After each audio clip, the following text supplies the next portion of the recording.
वाली इस महारानी का नाम एलिजाबेथ बाथरी था। एलिजाबेथ बाथरी को इतिहास की सबसे खतरनाक और वहशी महिला सीरियल किलर के तौर पर जाना जाता है। साल 1585 से 1610 के बीच में बाथरी ने 600 से भी ज्यादा लड़कियों की हत्या कर उनके खून से स्नान किया था। ऐसा कहा जाता है कि किसी ने एलिजाबेथ को खूबसूरती बरकरार रखने के लिए कुंवारी लड़कियों के खून से स्नान करने की सलाह दी थी। एलिजाबेथ को यह तरीका इतना पसंद आया कि वो इसके लिए क्रूरता की सारी हदें पार कर दी उन्होंने। सीरियल किलर एलिजाबेथ लड़कियों को मारने के बाद उनके साथ बर्बरता और दरिंदगी करने से भी बाज नहीं आती थी। प्रचलित कहानियों के अनुसार वह मृत लड़कियों के शरीर के मांस को अपने दांतों से काटकर निकाल देती थी।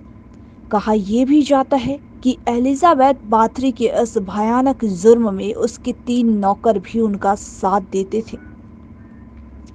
दरअसल एलिजाबेथ बाथरी हंगरी राजघराने से ताल्लुक रखती थी।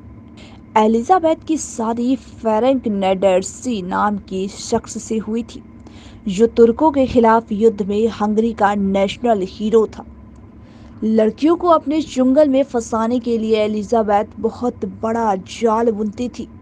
एक ऊंचे रसूख वाली महिला होने की वजह से वो आसपास के गांवों की गरीब लड़कियों को अपने महल में अच्छे पैसों पर काम करने का लालच देकर बुला लेती थी।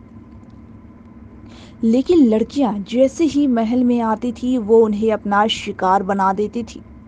कहा जाता है कि जब इलाके में लड़कियों की संख्या काफी कम हो गई, तब उसने ऊंचे परिवार की लड़कियों को अपना शिकार बनाना शुरू कर दिया। हंगरी के राजा को जब इस बात का पता चला तो उन्होंने इस मामले की जांच करवाई। इस मामले को लेकर जब जांचकर्ता एलिजाबेथ के महल में पहुंचे तो वहां का हाल देखकर वो दंग रह गए। जांच दल ने एलिजाबेथ के महल से कई लड़कियों की कंकाल और सोने चांदी के आभूषण भी बरामद किए हैं। साल 1610 में एलिजाबेथ को उसके घिनौने जुर्म के लिए गिरफ्तार भी कर लिया गया। इस कुकर्म के लिए एलिजाबेथ को फांसी तो नहीं दी गई, लेकिन उसके ही महल के एक कमरे में उससे कैद कर दिया गया, जहां पर 4 साल बाद